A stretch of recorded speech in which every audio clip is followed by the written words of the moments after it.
So last time I was talking about how our consumerist, Protestant work ethic, productive culture of acquisition and accomplishment um, misdirects us in a certain way, or even plays a kind of con job on us, luring us always toward the promise of happiness through accomplishment and acquisition and possession, um, which is actually not what we want. It's not satisfying. It's not gratifying. Um, because, as Robert Sapolsky demonstrated, what's really gratifying is working toward a purpose, um, moving towards something. The reward isn't what gives us the dopamine. I mean, you can describe it in reductive materialist terms of like dopamine um, in your brain, but that correlates with the activity of pursuing a purpose rather than acquiring, possessing the reward. This kind of goes back to the master-slave dialectic, Bob Dylan's song. You have to serve somebody. We want to pursue. We're gratified by pursuing things rather than owning them. It's sort of like dogs are. I mean, we are pack animals.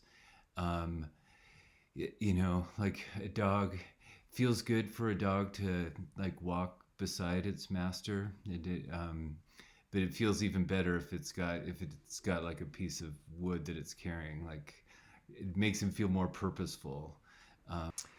And it's very well established that so much of the wealth that's generated in the world, it does nothing to improve the standard of living.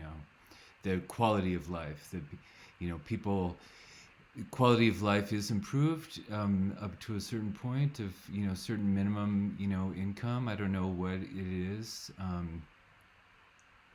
50, 60, $70,000 a year or something, um, which plenty of people don't have. So it's important. That is important. That but, for plenty of people, getting more money would make them more happy. But the vast majority of the wealth that's produced by the economy doesn't make anybody any happier because it just goes to people that already have way more than that. So I looked at that Kiwi video as sort of an example of life organized around pursuing an impossible dream. And I thought that was an interesting allegory for ourselves. And I suggested it's kind of like the myth of Icarus. Um, the way it ends with the bird falling to its death, you could say like it's sort of like flying too close to the sun. The bird went a little too far in the desire to have that dream in the present. Taking the dream too literal, taking the dream too literally, it becomes deadly. It fosters life only to the extent that it remains at a certain distance and keeps us working, keeps us pursuing, keeps us organizing our lives around the pursuit of a dream. That's to say, mediating. It's such an important idea that who we are. I've talked about this in other ways before. Who we are uh, is not defined in static terms of it, a static identity. We are intentional creatures. We are um, what we actually are is defined by where we're going, how we are projecting ourselves into the future. Think about this in terms of like riding a bike or skiing. Um, you, I mean, if you are not projecting yourself into the future when you're riding a bike or skiing, you fall over, right? You have to always be anticipating where you're going in order to keep yourself stable. um, think about how much more complicated being a person is than riding a bike. Maybe that seems silly to compare being a person to riding a bike. Um, but I'm not so sure. I often enough I feel like, oh, I feel a little wobbly, like I lose my flow, or sense of direction, um, and I uh, and it's a complicating balancing act, um, and so and it is a kind of rhythm, and it involves a kind of performance of um, especially in a world like ours that is so complicated and so saturated with these kind of standardized um, criteria of value, measurements of value. um, I mean, t- we are so instrumentalized in so many ways, like value, the number of likes we get on Instagram. So much of our lives are quite rigorously evaluated, and the value is reducible in very mechanical terms, I think. And yet, all the while, we have to keep open the sense of, no, I'm me. My ultimate value is me. I am determining myself. I'm here not for the sake of likes, not for the sake of money. I am pursuing those things, but above and beyond those things, I'm just me. I have a perspective and viewpoint of my own. Maintaining that balance, of that sense of having your own perspective and your own purpose, while all the while um, maintaining these other standards of value, is quite the balancing act. So and it, and I think that's what these texts that we're reading are about, and so that's why I'm going into this. Um, uh, and in particular, this the myth of Icarus flying too close to the sun, um, getting too greedy, too acquisitive, um, holding too tightly to the to one's purpose, um, uh, to the point where one doesn't have any longer the room, the living space to mediate and pursue the to mediate and pursue the purpose in the world. One becomes too identified with that purpose, and kind of um, uh, suffocates oneself, and deprives oneself of living space. I think that's a way of looking at um, Chris McCandless's story in Into the Wild. Um, and what Cheryl Strayed was struggling with in Wild, and maybe she, found some space to let some breathing space to let herself live. This is a classic painting of the Fall of Icarus, ironic painting, taking this myth, legendary hero, myth, legend passed down through the ages, and setting it in a present where the fall is totally marginalized and barely even visible. If you don't search around for it, you can see his little legs here. But what Bruegel's doing in this painting is foregrounding this mediation of life. Life is going on all around. This is the actual pursuit of human purpose. This heroic pursuit is marginal to the mundane reality of mediated value, pursuing value. So this equally classic poem explores this idea that life is always sort of what happens on the margins. It's sort of what I was suggesting last time, that like we want our narratives to reach some kind of satisfying resolution, so we can sort of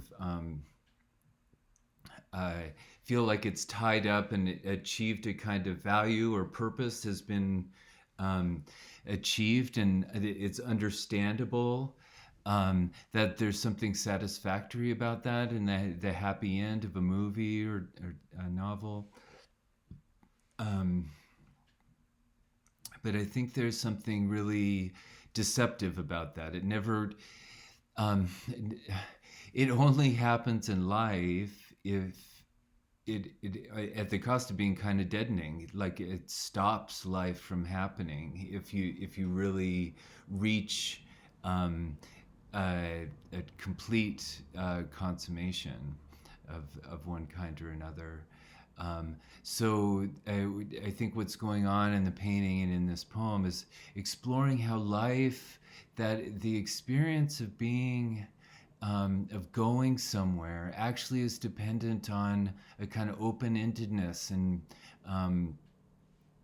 unresolved experience. In that clip from the movie Boyhood, he said the moment you don't seize the moment seizes you, and it's constant. Life is always happening, unfolding. It's never wrapped up and resolved in any definitive way. And I mean, even in death is the ultimate mystery. So I just thought I'd read you this poem because I think it's really powerful, and it's evoking what it calls the human position. The human position is always off to the side. It's not the center of the story. The human life is always unfolding, kind of on the margins. So he's talking about this painting, the old masters, like Bruegel, the artist, and there's so much, beautiful wordplay, including this kind of inverted sentence structure. So he's emphasizing the mediation of experience. the usual sentence structure in English puts the subject first, the predicate second. Here we have the predicate first and followed by the subject. So the mediation precedes the identity. So this is what I'm talking about. That who we are is always bleeds out into how we are, our activities in the world. About suffering, they were never wrong, the old masters. How well they understood its human position, how it takes place while someone else is eating or opening a window or just walking dully along. How, when the aged are reverently, passionately waiting for their miraculous birth, there always must be children who did not specially want it to happen, skating on a pond at the edge of the wood. They never forgot that even the dreadful martyrdom must run its course anyhow in a corner, some untidy spot, where the dogs go on with their doggy life, and the torturer's horse scratches its innocent behind on a tree. In Bruegel's Icarus, for instance, how everything turns away quite leisurely from the disaster. The plowman may have heard the splash, the forsaken cry, but for him it was not an important failure. The sun shone as it had to on the white legs disappearing into the green water. In the expensive, delicate ship that must have seen something amazing, a boy falling out of the sky had somewhere to get to and sailed calmly on. I invite you just to, reflect on all the mediation of action. What's happening is always predicated in complex, accidental ways. And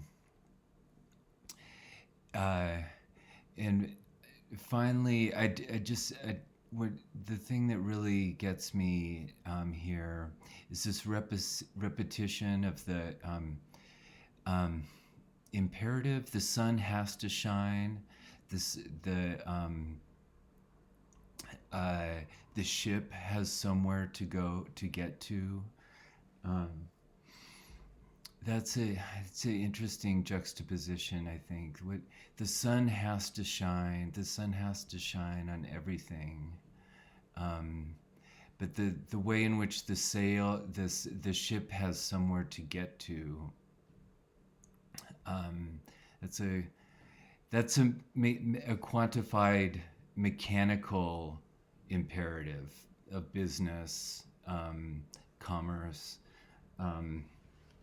the clock and the calendar. It's a reduction and channeling of experience according to the economy.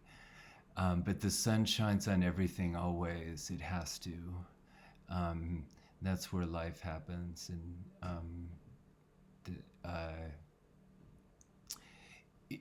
that's what the sun bears witness to. What the sun shines on is the activity of life that doesn't obey that same schedule. So there's a lovely juxtaposition in Auden's poem of the kind of accidental moment, almost imperceptible, because it goes under the radar of official time, worthy time, productive time, just the time whiled away by children or animals, and what the sun notices, what the sun shines on because it has to, as opposed to what the work or production that we have to do. There's a lovely juxtaposition there, I think, of the just random moment, accidental moment, and the eternal. The sun, the kind of timelessness of the sun. The sun is kind of the ultimate image of eternity. uh, I did both the random moment and sort of the unending presence of the sun, omnipresence of the sun, timelessness of the sun, are correlated because they're each um, uh, out beyond the channel of productive time, the time of productivity and acquisition, the idle moment, the idle moment when Cheryl Strayed stops to halts her hike, has this accidental moment with the fox. There's precisely because it's kind of detached from the normal productive stream of time. It has a connection to eternity, timelessness in a certain way. So here's an example that I don't know, the experience in my own life. So once I was traveling, I was at an airport, and I had a bunch of bags, and I don't know, I think I might have looked kind of grungy or something because I was camping, and anyways, I think I was waiting for a bus in sort of a transit center near the airport, and I had a while to wait, and so I sort of scooted my bags into the sunshine and was just sitting there listening to music, and two policemen came by and said, they confronted me, and they were like, "What are you doing?" And I said, I'm waiting for the bus. I'm just sitting here. And they said, "Well, the bus stop's over there." And I said, I got my hackles up a little bit, and I'm sort of embarrassed to say, and I think that little burst of testosterone. I got a little feisty in a way that I'm, as a white man, I'm privileged to get away with.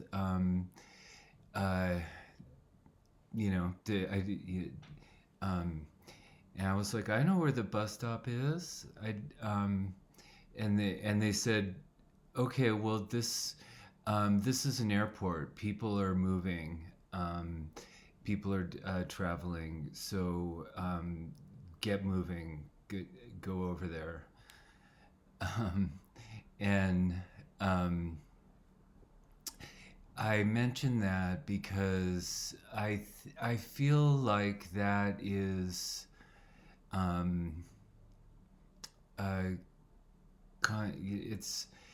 it's representative of our lives now more than ever now under the pandemic. Like, we're so regulated. Our time, our movement is so regulated and evaluated in terms of very standard measures of productivity, propriety, and so that eliminates this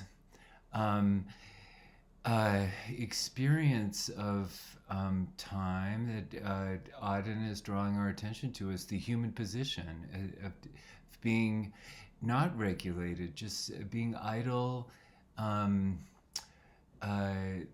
just this kind of openness to the environment, the noticing where the sun has to shine. There's something essential about the human experience, human meaning, human value in that. Okay, one other example.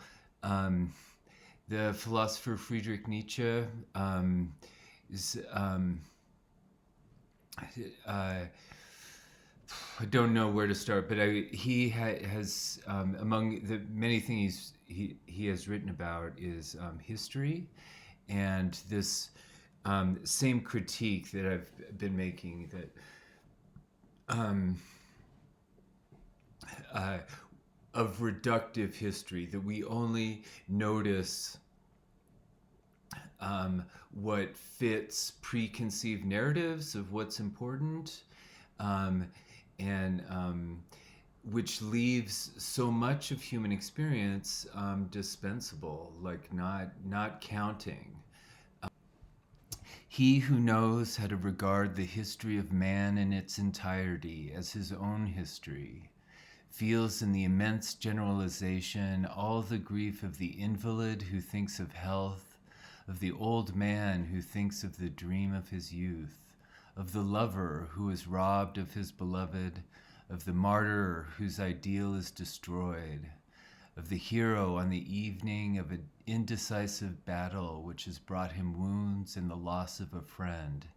But to bear this immense sum of grief of all kinds, to be able to bear it, and yet still be the hero who at the commencement of a second day of battle greets the dawn and his happiness, as one who has an horizon of centuries before and behind him, as the heir of all nobility, of all past intellect, as the obligatory heir of all the old nobles, while at the same time the first of a new nobility, the equal of which has never been seen or even dreamt of. To take all this upon his soul, the oldest, the newest, the losses, hopes, conquests, and victories of mankind, to have all this at last in one soul, and to comprise it in one feeling, this would necessarily furnish a happiness which man has not hitherto known, a God's happiness, full of power and love, full of tears and laughter, a happiness which, like the sun in the evening, continuously gives of its inexhaustible riches and empties into the sea, and, like the sun too, feels itself richest when even the poorest fisherman rows with golden oars. This divine feeling might then be called humanity. I just think it's so amazing. The sun feels itself richest, so that even the sun itself is enriched by being reflected in the oars of the poorest fishermen. The movement, the continuous, the mediation of even the poorest life. That's what makes the sun richest. I think animals and children, there are powerful metaphors. I mean, in Alison Gopnik and Ian McGilchrist, the perspective of children, or did the sort of right brain, interactive, being in the moment, represent distinct ways of learning and attending to the world. But I think often in these texts and in art, children and animals serve to just evoke the possibility of a different perspective. The point of childlike learning and right brain attentiveness is that it's not clear what it's for, that it doesn't have an explicit agenda, and indeed that it's interactive, that it blurs the boundary between the self and the environment. So in this scene from Wild, Cheryl Strait encounters a fox, and it likewise draws her out of her narrative sense of her own purpose, and it becomes a powerful medium of her self-insight, emotional insight, and it's by drawing her out of her, again, her conscious sense of her own purpose, going hiking and all, a conscious sense of what her narrative is, um, uh, and drawing her out of control. She's seized by the moment. It's not that she seizes the moment, but the other way around. The next morning, I walked through the snow for hours until I came to a clearing where there was a large fallen tree, its trunk bare of both snow and branches. I took my pack off and climbed up on top of it, its bark rough beneath me. I pulled a few strips of beef jerky out of my pack and sat eating it and swigging my water. Soon I saw a streak of red to my right. A fox walking into the clearing, his paws landing soundlessly on top of the snow. He gazed straight ahead without looking at me, not even seeming to know I was there, though that seemed impossible. When the fox was directly in front of me, perhaps 10 feet away, he stopped and turned his head and looked peaceably in my direction, his eyes not exactly going to mine as he sniffed. He looked part feline, part canine, his facial features sharp and compact, his body alert. My heart raced, but I sat perfectly still, fighting the urge to scramble to my feet and leap behind the tree for protection. I didn't know what the fox would do next. I didn't think he would harm me, but I couldn't help but fear that he would. He was barely knee-high, though his strength was irrefutable, his beauty dazzling, his superiority to me apparent down to his every pristine hair. He could be on me in a flash. This was his world. He was as certain as the sky. Fox, I whispered in the gentlest possible voice I could, as if by naming him I could both defend myself against him and also draw him nearer. He raised his fine-boned red head, but remained standing as he'd been and studied me for several seconds more before turning away without alarm to continue walking across the clearing and into the trees.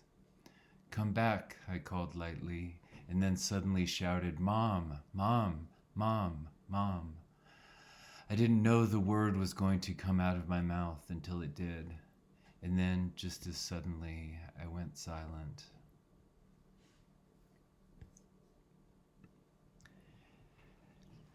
In Auden's poem, Musée des Beaux Arts, he describes the human position, suggesting that to be human is to always be on the margins, even of the stories we tell ourselves.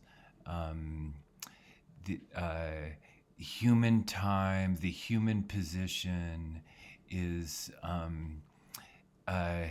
askew, is orthogonal to, is not reducible to clear consequential narratives and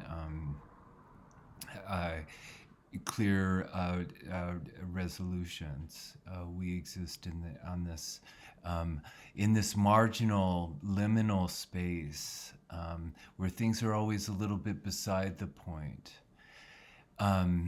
But what's interesting is that to evoke this human position, Auden refers to the perspective, the kind of further marginalized perspectives. So saying the human perspective is always mediated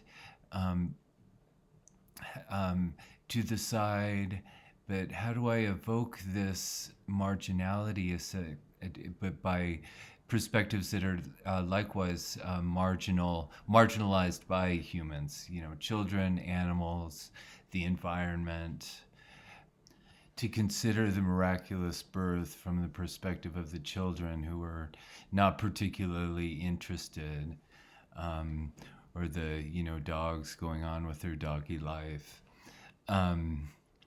Or, consider the work of the economy from the perspective of the sun that has equally to shine on everything as marginal and indifferent to the economy of Europe, the purpose, the official purposes of life. So the poem draws us out of what we think are the central stories of the central narrative threads of life, refers to children and animals in the perspective of the sun, to draw us out of our heads in a way and make us aware of where our experience actually always was, but we were too distracted by our preoccupation with the economy, with these narratives of supposedly important events. And I think that's, what happens with the fox in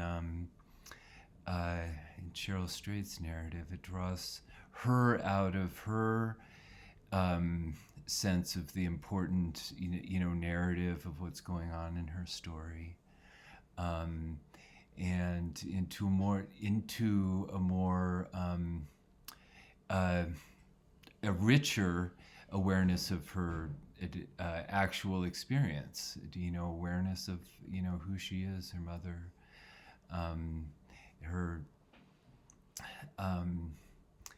actual feelings. This is a real classic essay by John Berger about animals. So why we look at animals, I think it's helpful for what I'm just talking about now. What it is that the animal reveals to us when we, what it is the fox reveals to Cheryl Strayed. The eyes of an animal, when they consider a man, are attentive and wary. The same animal may well look at other species in the same way. He does not reserve a special look for man, but by no other species except man will the animal's look be recognized as familiar. Other animals are held by the look. Man becomes aware of himself returning the look. We look at the animal and we see similarity and difference, identity and difference. We see perspective, looking back at us. We see a creature looking, we see a creature with a perspective, and yet not subsumed and identified with our own experience of time and purpose and so on. So that makes us aware of ourselves, makes us aware of our own looking. So that's what he's talking about here is, similar to what I've been saying about the kind of hidden costs of our sense of selfhood. He's saying we have our sense of selfhood because we're aware of our difference from animals. That's to say, it's our sense of ourselves can seem like it's just about us, but actually it depends upon a differentiation with animals. So that is an easily forgotten element of our self-relation is our relation with the otherness of animals. I think you'd say the otherness of children. So our self-definition, our sense of our own identity as independent disguises is predicated upon these implicit differentiation from the animal, from the child, and so on. So Berger suggests that this is a way of talking about how our left brain methods of representing and understanding the world, fixing it in language and in concepts, signifying systems, it derives from a kind of right brain interaction with the environment.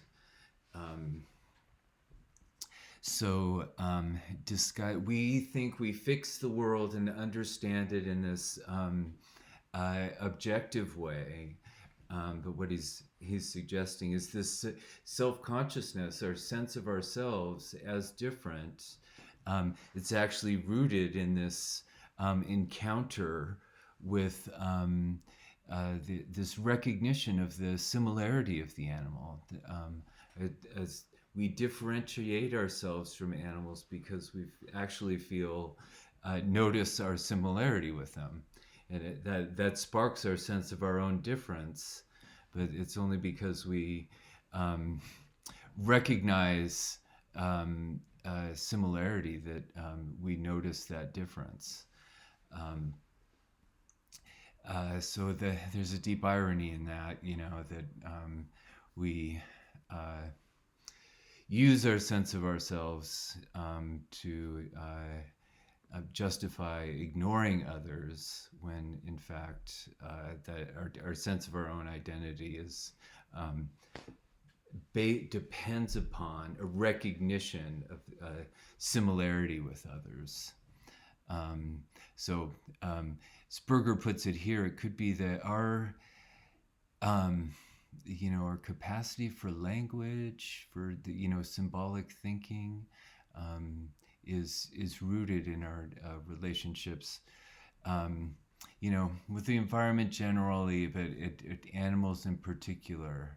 The animals being the part of the environment that look back at us. So we live in an uncertain environment, unpredictable, scary environment. That anything can happen. It's full of unpredictable risks. But when we look at and see animals looking back at us, we see something familiar. So this sense of like similarity and difference, the sense that animals, in their familiarity to us, have things to teach us. Hence the importance of animal, symbolism, and just like that scene in Wild, the sense that animals are helpful for working through the mysteries in our own life.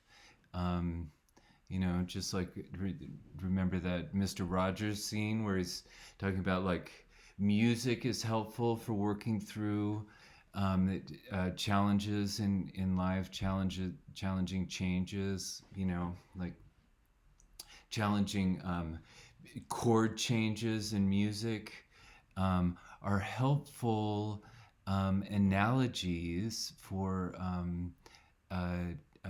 thinking and working, metaphors, models to apply to our emotional challenges. So speaking to the fox in Cheryl Strayed's story allows her to speak to her mom, allows her to address a part of her reality that she couldn't before that. I think that's what John Berger is talking about in terms of the dualism. Each lion was lion, each ox was ox. There's there's the reality that we see and understand, objective reality, but then there's also a relationship to a kind of eternal reality, timeless. Excuse me. Um, that is, a real part of human experience too. That we maintain our relationship with our, deceased relatives. So what the animal gives to Cheryl Strayed is a means of addressing, of speaking about and to part of her experience that's there anyways, but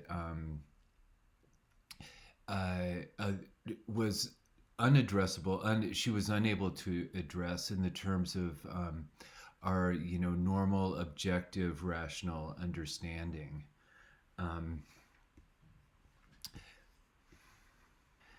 So I think Cheryl Strayed's Wild is not only or even principally about accomplishing an impressive feat in nature, this big long hike, but it's about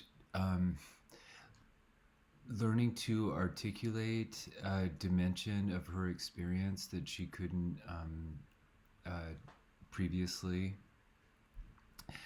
Confusion of time. I talked about the juxtaposition of the kind of the imperative of the ship in the Autumn's poem that has somewhere to go, has work to do, things to accomplish, the clock, the deadlines of the clock to obey. But then there's the sun that has to shine on everything. Sort of a metaphor of the being present in the moment, appreciating everything that is present here now, and kind of awareness of eternity. These dimensions of time that are ignored or marginalized by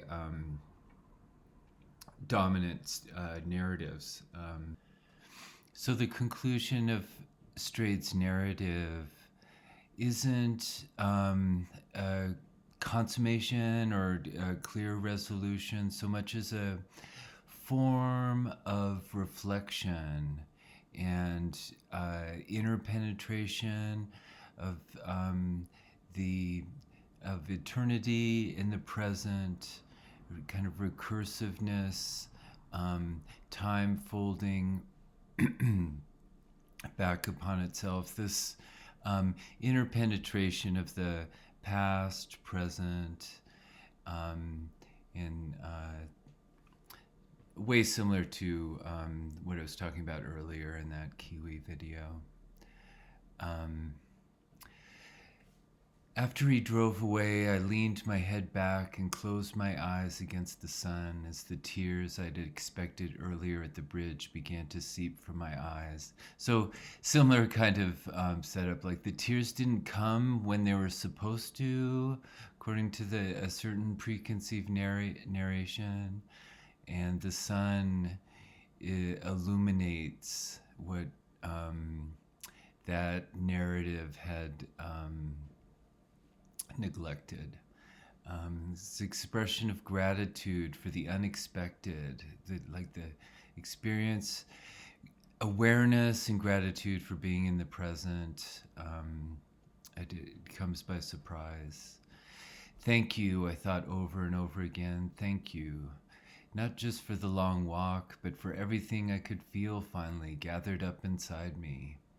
For everything the trail had taught me and everything I couldn't yet know, though I felt it somehow already contained within me. So it's an experience of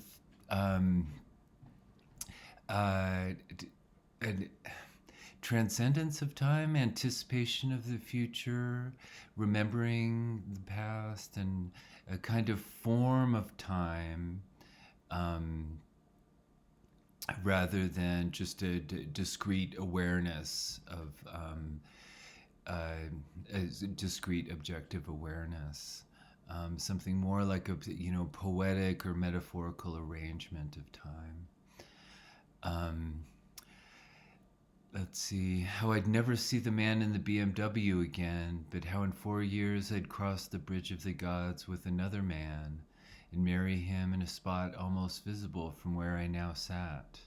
How in 9 years that man and I would have a son named Carver, and a year and a half after that a daughter named Bobby.